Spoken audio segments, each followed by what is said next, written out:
Let's go. Got our new intro here from Flip J. PJ Hendry at the John Newcomb Tennis Ranch came up with that. Check him out on YouTube, Instagram, wherever you listen to your music, Apple Music, Spotify, SoundCloud. He's on there. Flip J. Got a lot of really good beats, also some good lyrics back in the day. Check out Hopping Out My Four Door. That's a good one. 45 Reasons, the list goes on and on. Flip J, he's got a lot of good beats too. Training Day beat, that's a sick one.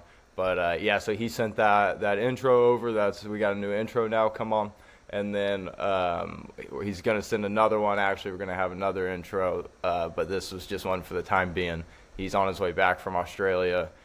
He was down there with Nukes for a group that I don't know what they were doing, but they were down there for a group for some tournaments. Yesterday, he didn't go to the Australian Open, though, so that's what I'm going to tell you guys about, is what happened at the Australian Open. But first, got to give a quick shout-out to Pro Stringer. Of course, as always, we love shouting out to Pro Stringer.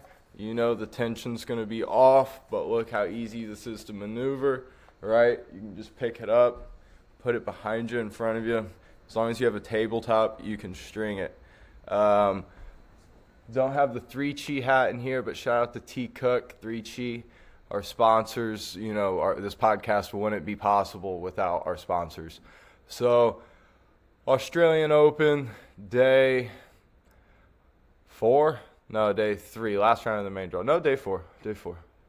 Yeah, day 4.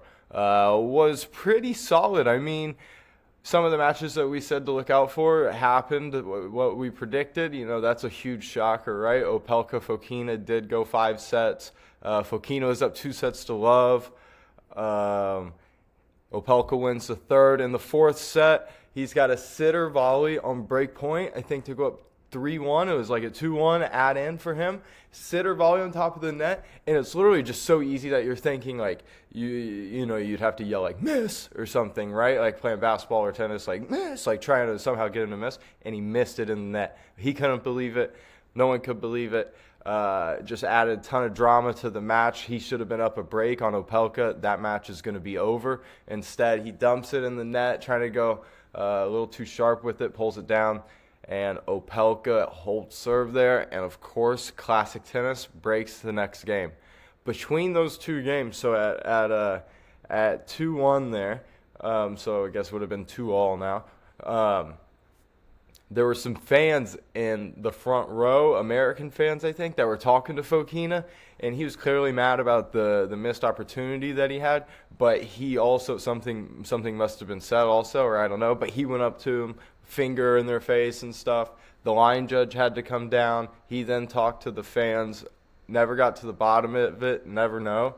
Those two fans were back for another match. I can't quite remember. But later in the day, those two fans were there again, so they got to stay. But Fokina did not like what they said, and he kind of went up to him with his finger in the face. You don't see that a lot in tennis, so that was pretty crazy. Would love to find out what was said. But, yeah, so Fokina loses that set. Opelka, he's not getting broken. We know that for the most part. So once he got his break, he rode that out to the 5th set. In the 5th set, though, it was all Davidovich Fokina. He got a break, was able to just put too many returns in the court. I mean, you know, it's not like a crazy strategy playing Opelka, right? It's pretty much like, can you make him play? Can you make him move? Can you return his serve? Is he going to miss some first serves? Are you going to get any opportunities? And can you take advantage of those opportunities? So, yeah, Fokina was able to just take advantage of his opportunity in the 5th set, got a break at the last game. It was on serve until the end, and Opelka actually had more break points than Fokina in the 5th set. So, like I said, it just comes down to taking advantage of your opportunities. Opelka had 3 break points in the 5th set, wasn't able to get any of them. Fokina had 1 at 5-4, took it, game, set, match. Thanks for playing. It's funny, yesterday I mentioned that Fokina is like kind of a boxer on the tennis court. His dad was a boxer, and then he got in a fight with fans in the front row. I respected it, though. I mean, if fans were saying something, you should say something to them back. I mean, nothing against it. It's just something that you don't see all the time. And for the boxer to be fighting is just kind of ironic, right? It's pretty funny. Alcaraz rolled easy, of course. He did go down a break 3-1 in the first set, but he got that back right away. Obviously, he's Carlos Alcaraz. What do we expect from him? He broke back the same game, then won 6-3 and 4 or something like that. Medvedev was in for a bit of a war. He lost the first set, ended up winning in 4.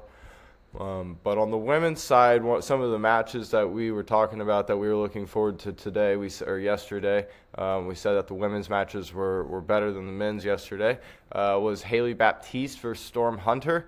Wasn't necessarily the potential of the quality of that match. It was more just like seeing Haley possibly go to a third round, would have been excited for. And we were excited for her. So congratulations to Haley Baptiste, third round of the Australian Open. Let's go. She dismantled Storm Hunter. I believe it was 2-1.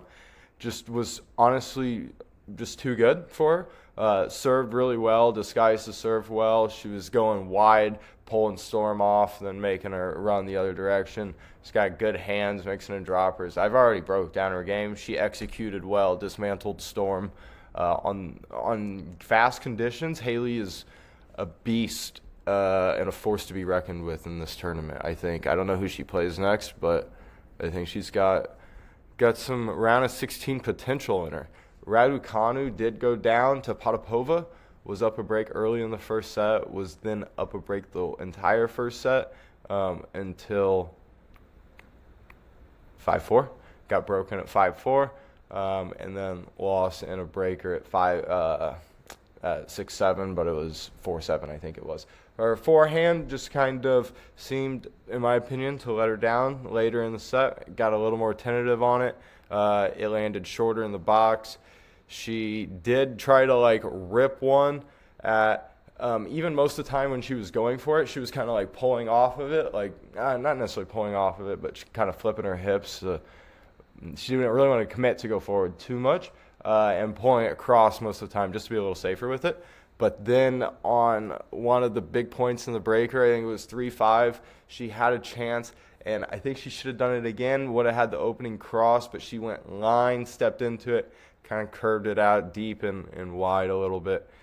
That was a huge point for her. She committed to the shot, which was good to see, but the tactic did not quite pay off there. If she would have done that more throughout the match, though, I think she would have been fine. Or would have won more of those points, I guess. But yeah, she lost 6-2, pretty easy second set. Once she had let the first set slip, we will call it. So yeah, those are some matches that happened last night. Another match that happened last night was Muhova and Alicia Parks. That one was interesting to me because it was more closer than I thought. It was closer than I thought. I didn't really think Alicia Parks would. I mean, with her game, when she's on, she's on. They're all pros, right? So, anyone can beat each other. When Alicia Parks is on, she can not miss a ball and just hit, 40 winners in the match, and you just walk side to side, and she's hitting return winners and aces, and, she's got that type of game where she's just swinging all out on every shot.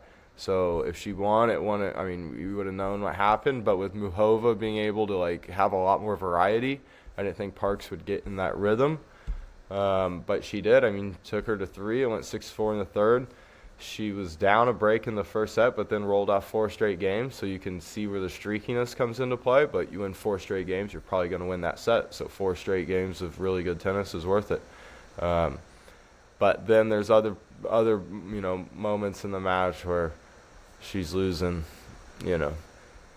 11 of 13 points, and those points are rolling. Those games are going quick. The match is going by quick. But it was still 4-6, 6-4, 6-4. Muhova was able to pull it out. Parks was cranking the ball. A really good performance for her. A good day for her. Muhova is going to be happy to get through that one. She might have thought she could have done it in straights after being up a break, but anytime you get through to the third round and take out a player who's that dangerous, you're pretty happy with for the most part. Right here I'm not sure if something happened. Apparently this third set, though, was an hour and 56 minutes. That seems like the longest set of women's tennis I've ever heard of. I wonder if that's actually true. I mean, in 2 hours in one set of 6-4, there had to have been medical timeouts and stuff. This match happened at like 3:30 in the morning, so I fell asleep after the first set. I couldn't continue doing it. I had to reset one of these nights. The young American Eva Jovic beat Aussie Priscilla Hahn 1 and 2. Looks like it was pretty easy. I honestly was pulling for the Aussie in this one just because she's been at some tournaments that I've been around and stuff. So it's just hoping to see her do well. She's got a real nice game. I like watching her play. She's got variety. That's huge for me. If you got variety, I'm going to like watching you. Get bored of watching the same thing over and over. But on the men's side, once it broke midnight, matches kind of turned good again. We got a long list of them here. We had Tien and Shevchenko. The American, come on, pulled it out. Nori, come on, pulled it out. Bublik destroyed Fucsovics. And yeah, there it is. Demonar beat Medjedovic. But the match that I was looking forward to that I didn't get to watch because it started at 4:45 a.m. was Tiafoe and Comensagna. Comensagna is a solid player. I mean, honestly, the fact of the matter is just Tiafoe's matches are always pretty entertaining, and he was playing another guy who's got variety, who plays points, isn't just a serve bot. So you knew there were going to be a lot of baseline rallies, a lot of athleticism on display, like that you were going to be able to see. You're going to see guys sliding, you're going to see drop shots, you're going to see all of it, right? So that's a match that I was looking forward to watching. Didn't get to see it. But the American, Frances Tiafoe, pulled it out 6-4, 3-6, 6-4, 6-3, 4-6, 6-2. The American Frances Tiafoe lost a lot of weight, got in better shape. Who knows what that'll do? Maybe that'll help him go later into the slam. We'll see. I hope it does. I'm a fan of Tiafoe. He's been an entertaining player to watch ever since he was a kid, so hopefully he can keep it going here. Yesterday we did not discuss Nishesh Basavireddy's match. I was hoping there was a possibility that we were going to be able to get him for a couple minutes again. He was a little busy with his tournament that he's currently playing called the Australian Open. So he's got some bigger stuff going on than the Spulture Show. We'll give him a pass for that this time. I don't know why I keep saying we. It's literally just me. I'll give him a pass for that. I'm going to try and work on that. That's my goal of the rest of the week, is to say me and I for things that are me and mine. So going in to look at matches tonight, we're going to kind of continue this tennis talk here, and then we're going to get on to some bigger and better things. I don't know about bigger. The Australian Open's pretty damn big, but we'll get on to some better things. Just kidding. Australian Open's hype. What am I talking about? It's all night. It only happens a couple weeks a year. When else can you watch tennis all night? Your sleep schedule's going to be messed up, but you wake up and you're like talking to other people. You're like, yo, did you see that match with, Comensagna and Tiafoe? Or like, yo, did you wake up for work and like Tiafoe and Comensagna were still playing? Or like Osaka's outfit she walked out to at like 4 a.m. It's down there like an around the clock tournament, and I kind of think that would be a sick concept to have. Like, let's just let these players, well, that's what happens in the U.S. Open, these night matches. Sometimes they do actually start at 1 or 2 a.m., and that's why tennis is the greatest sport in the world. What else are you going to see a match just start at like 1 a.m. and these people have to battle for 5 hours possibly, and they don't start till midnight? I mean, like, that type of stuff is so sick to me. But anyways, we're not going to get into that. Could get into it. Kind of just did get into it. But we'll go ahead and look forward to tonight's matches. I don't want to run through them all. I just want to kind of highlight some matches. As always, we're going to highlight Anna Kalinskaya's match tonight. She plays Julia Grabher. Kalinskaya, just a beautiful game she has. Unreal ball striker. Pretty solid mover. Just honestly looks effortless. Like, even when like she's winning, sometimes she looks kind of pissed. I don't know. Like, she looks like, give me the ball, let me hit it, let me boom, boom, boom. Like, all business out there for the most part. She's having fun too, for sure, smiling. But I mean, she's just out there, just ripping balls, moving, hitting crazy angles. Got her visor like turned a little bit to the side. Yeah, she's so sick. Anyways, she's playing tonight. She'll be like second or third on. 9 o'clock start. That's probably second on after a men's match. I'm assuming. I'm just on SofaScore, so I don't really know. Ashlyn Kruger, Madison Keys, the All-American matchup. A lot of firepower in that one. I think possible upset alert. Keys obviously won it last year, so she should be a big favorite. But if she's off and Ashlyn's serving well, that's one that, I mean, obviously that could happen with any match. If anyone's off and the other person serves well, that's probably a good recipe for an upset. So that's the recipe for an upset in this one. Pegula and McCartney Kessler. I don't really see a recipe for an upset, so that means I'll probably get on here tomorrow and say, shocking breaking news, McCartney Kessler just beat Pegula. But I think Pegula's just so solid, man. Like I've said a billion times, she plays a bit like Kalinskaya. They're similar. They're going to go through the court, side to side, redirect. I don't need to talk more about them. I do all the time. Anisimova, Siniakova. Siniakova, if she was playing Coco, that would be trouble. I'm just kidding. I should be nicer to Coco. On this podcast, I do like Coco. But Anisimova, the way she's been playing really since Wimbledon, you'd be kind of shocked to see her lose this. But, again, it's a match with a lot of firepower. It's not like the match is just going to be on Anisimova's racket and she's playing Sarah Sorribes Tormo. Which would honestly probably be a tough matchup for her because Sorribes Tormo is going to make so many balls. It'd be a nightmare. She's not in this tournament. I'll stop talking about her. So Osaka plays Cherstea. That'll be a sick matchup. The favorites have been winning so far in this tournament. You'd kind of imagine they'll keep winning. I didn't watch Osaka's first round match. I did see she came out in a sick, Mary Poppins kind of vibe outfit. She had like the umbrella and I don't know. I thought it was pretty sick. Good for her. A little walkout entrance, like she was playing in the WNBA or, I thought it was pretty sick. But it did go 3 sets, so I don't really know what her level's like. We do know that she's going to be trying to hit the ball as hard as possible, and we know that she's got a thin frame. I think that's a customized racket. Madison Keys also has one of the thinnest frames I feel like I've ever seen on an E-Zone. So there might be something to that. I might need a thin-framed E-Zone. That's all the matches for tonight. Fritz is playing Vit Kopriva. Casper Ruud plays Jaume Munar. If you want to watch the heaviest forehands on tour, they're going to be hitting inside-out forehands. Actually, it's going to be kind of sick match. They're both going to be like 5 feet behind the baseline, ripping heavy forehands, trying to go to the other person's backhand. Both people have very vulnerable backhands for the tour. I have a very vulnerable backhand for the racket club, but they for their level, their backhand's vulnerable. So they're going to be trying to go heavy forehands over and over, and both are clay court players, clay court game with heavy forehands.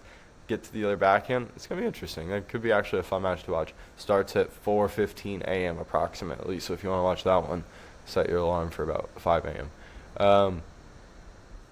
Sendog plays Duckworth. Honestly, no offense to Duck, but that could have 0-0 and O potential. Sinner's a robot. It's nothing against the Duckworth, but Sinner's a robot, and Duck kind of has a junky game, so that could cause him trouble. Going to hit some real low slices and stuff. He's not just going to try and match firepower with Sin. That'd be so dumb. So we'll see. Did the Duck play Roger real close here one year? Was that the Duck? No, that was Millman. Did Millman retire? What's happened to Millman? Anyone know? But Millman versus Roger that year was crazy. I think, he was up like 9-4 in the third set breaker or something. Or was that tennis? And then the tennis Sangre match. Those were back-to-back. Andrew Schmall knows what I'm talking about. We were going crazy for those matches. So, yeah, I mean, we got what am I saying? Nishesh Bhattacharya plays tonight. That's the most important match you could ever imagine, right? No, but for real, Nishesh plays tonight. He plays Karin Khachanov. 7 o'clock, first on. It's going to start at 7. Set it, set the TV, set the ESPN Plus right at 7 o'clock, and it'll be on probably, I'm going to guess, court 3. Come on. Court 3, let's go. That's one of the arenas. I don't know what it is. If you're watching on ESPN, it'll just say their names. But it's not actually Court 3. It's like ANZ Arena or maybe Kia Arena or one of those things. Khachanov beat him in 4 sets at the US Open. That doesn't mean anything, though. This is the Australian Open, and this is a second round. Sheesh got through to his first second round ever. He did play his first 5-setter ever, so we're not sure how he's recovered. He's a young lad. I feel like he'll recover fine. But that's what we're going to find out tonight is can he match up with Khachanov? I think Sheesh is moving a lot better. I see him sliding out some more balls, like Medvedev style almost, slicing like more defense. But like sliding into the defensive slice, like being more crafty, I guess I would say, and being more explosive with his movement. For sure, I feel like his movement's gotten a lot better. I feel like that had to be intentional. I wonder how much of that was Gilles Cervera saying, like, look, you need a little bit more of this Medi type of style. Or how much of it was Sheesh saying, like, I need that Medi type of, not that Medi style, but just being able to, like, be crafty from weirder positions, I guess. Yeah, doing a good job of that, though, Nish. Let's keep going, man. Shelton Sweeney tonight. I think Sweeney's magical run will probably end here. Unfortunately, his magical run will not end here. He's going to keep going. This is just the beginning, like he said in his interview. But I think his run in the 2026 Australian Open, I think, will come to an end. We're here. That's all I have for tennis. The tennis rundown, as I would call it. That's our segment. We're going to call that the tennis rundown. The around the net slice. No, I'm just kidding. I'll stop. But that's all I got for tennis. In terms of basketball, EuroLeague, yesterday we were talking about those matchups that we're super excited for, that was going to be pretty pumped for. We had Monaco playing Crvena Zvezda. We had Panathinaikos play Baskonia. And we had Real Madrid play Real Madrid played another team that was average. No offense. It's all good. But Real Madrid played someone. Real Madrid won pretty easily. They were up like big the whole game. They were up double digits in the first quarter. At one point it might have gotten to 4, but then they took it right back to like 21 by mid of the third quarter. It was never really close. It was on at the same time as Arsenal. So I was watching that. I was watching Gabriel Jesus get the game started with a nice little goal out of the air, as I would call it. I would call it a little leg kick out of the air. I don't know if that's what you call it. Then Lautaro Martinez, who we were talking about yesterday, hit an unreal strike. I actually don't know if it was him now that I said that. I think he might have just been celebrating with the guy. But the dude hit a 6th strike right into the top right corner. It was like Sheesh. And then after that, somebody else for Arsenal scored again. Can't remember it because I went to Jersey Mike's at that time to get a sandwich. Then I came back, and Gyökeres put the finishing touch for 3-1 later in the game. Arsenal dub. But that was at the same time as Real Madrid, as I'm trying to say, so I didn't get to watch Trey Lyles, didn't watch Real Madrid yesterday. But Real Madrid did win easily. That was sick. Panathinaikos won easily. That was real sick. They needed that. It was at home. They wore these crazy gray jerseys. They were sick. Gray with like green outline. It wasn't the normal green ones. Yeah, those went crazy. And then they had a new guard step in too. Let me get this guy's name right because it was like Kostopoulos, I think. And he was huge for them. He was actually their player of the game. And then the other game was Monaco, where unfortunately Monaco did take an L in that one. They'd been on a huge run lately. They'd won 6 in a row, so we kind of knew it had to end eventually. Unfortunately, it ended in pretty shit style. They were up 10 with like 4 minutes left and lost.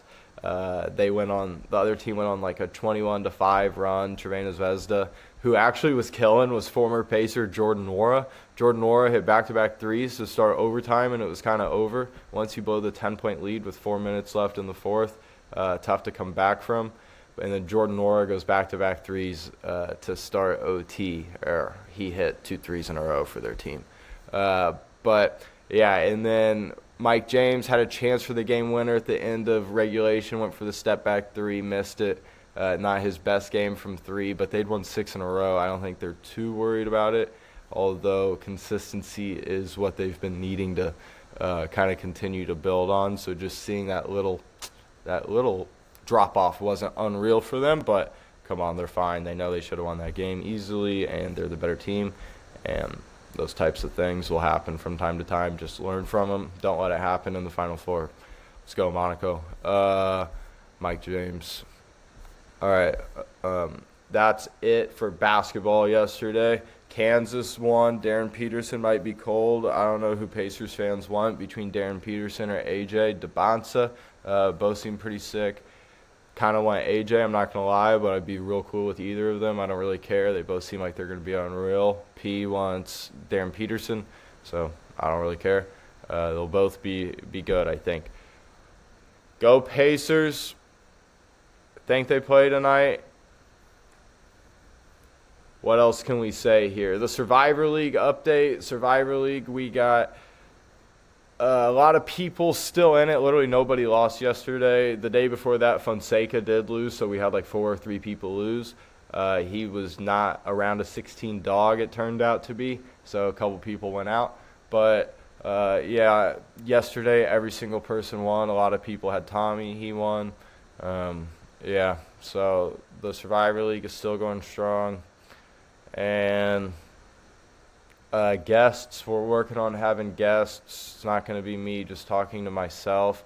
I'm working on having guests, not we. I'm working on having guests. It's not just going to be me talking to myself the whole time anymore. It's getting boring. I can talk forever. I feel like I'm like a radio host here. I'm just going. But I'm looking at the screen, finding words to say, right? But Nedovic hit a 3, big one with 5:38 left to go up 9. No, but yeah, so we're going to get some guests, going to get some more stuff popping on this. Again, word to Flip J for his instrumental, for his beat, for the intro. That's pretty sick that we got that I got that. And Spulture out. That's all we got for today. Watch your bag, watch your bag, watch your bag, watch your bag, watch your bag, watch your bag, watch your bag, watch